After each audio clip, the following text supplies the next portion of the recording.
Hello ladies, welcome back to Save Mommy, Save Baby. Today we're getting into a question that I get quite often, which is, should I tell my partner about my previous family sexual abuse? And the answer is ultimately in your hands, but I just wanted to share a few insights that should help you to come to the conclusion and make the decision which is best for you. Every situation is very nuanced. Every situation is a different level of complicated, but I wanted to give you some insight that would be useful to you that you can take on and apply to your situation. So obviously you're aware that there is some disconnect between you and your partner. You're aware that the emotional intimacy is lacking, and you believe that there will be some type of closeness, or you believe that the elephant in the room or the elephant in between your emotional intimacy is the information that you're not telling him, which is about your family sexual abuse. But ultimately, when you go on to tell him about this family sexual abuse or what has happened to you in the past, what do you expect him to do with that information? Do you expect him to attack your perpetrator? Do you expect him to have a different level of sympathy for you? Like, what is it that you're looking for? And only you ultimately know that. So with that being known and with that being said, your emotional intimacy is not relying on you closing the gap by telling your partner about the abuse. The gap is not because he doesn't know about your abuse, although it feels that way. You feel impulsive, you want to tell him, the intimacy is lacking, the closeness is not doing what it's supposed to do, and you know that there's this one variable that you feel like he doesn't know about you.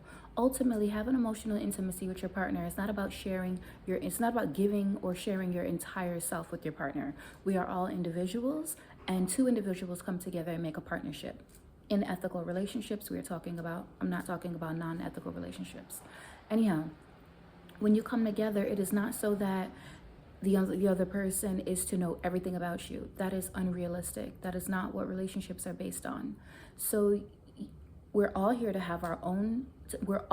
we have our own lives to live. We have our own test. We have our own situations. Even your husband, your man, your partner, he has his own things that he's going through. He has not told you about every single part of him. It is impossible. So with that being said, you going on to believe that telling him this about you is going to bring you closer is a false sense of vulnerability. Yes, you want to be vulnerable with your partner, but being vulnerable does not mean spilling your guts to your partner.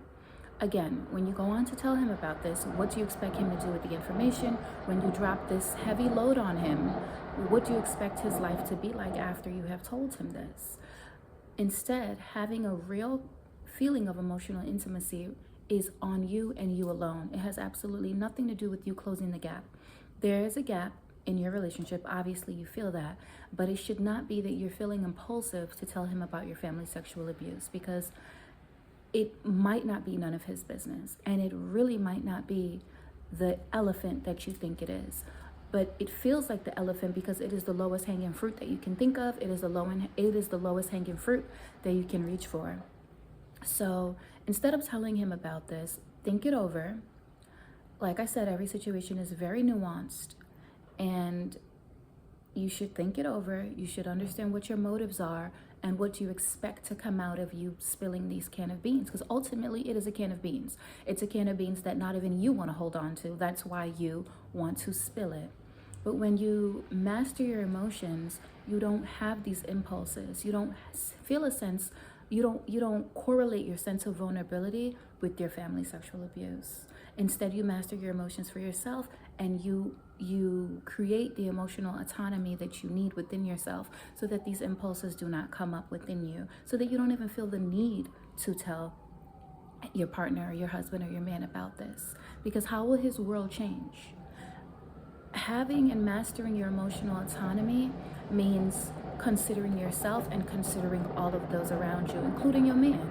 And although it might sound contradictory to self-preservation, where it's all about me, self-preservation is putting yourself first, but it's putting yourself first through the lens and consideration of you and everyone in your world in general.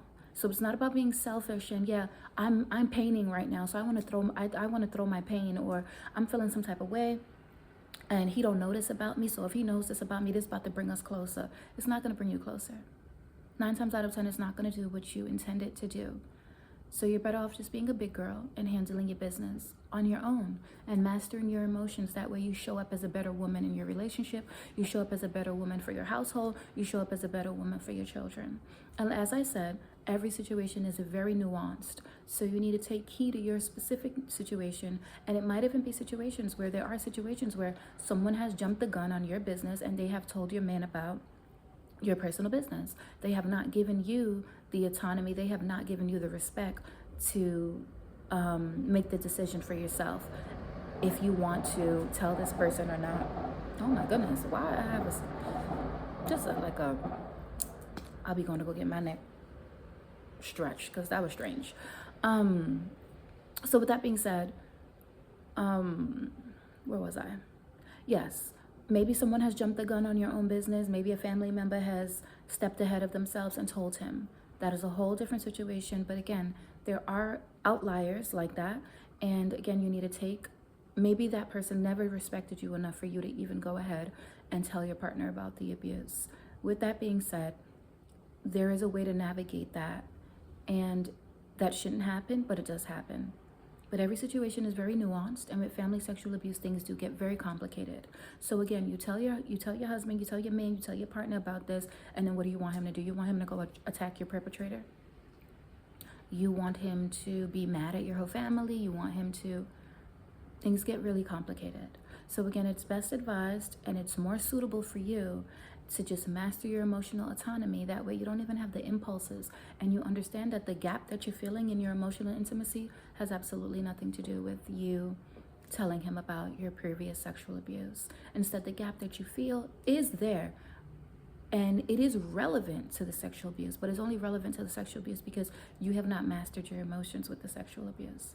So I would love to support you to master your emotions with the sexual abuse so that you don't even have these impulses, so that the thought doesn't even cross your mind. I should tell him, shouldn't I tell him? If I tell him, it'll bring us closer. No. Instead, when you master your emotions, you don't have those impulses. And again, I'd love to support you. And if you would like, you can feel free to, in the description box above, right? Yeah, either above or below. In the description box, there will be a link for you to be able to apply for your free 1-hour strategy session where we can come up with a personal strategy that is unique to you and your particular situation, so that you know whether it's best for you to tell your husband or your partner about your previous abuse or not.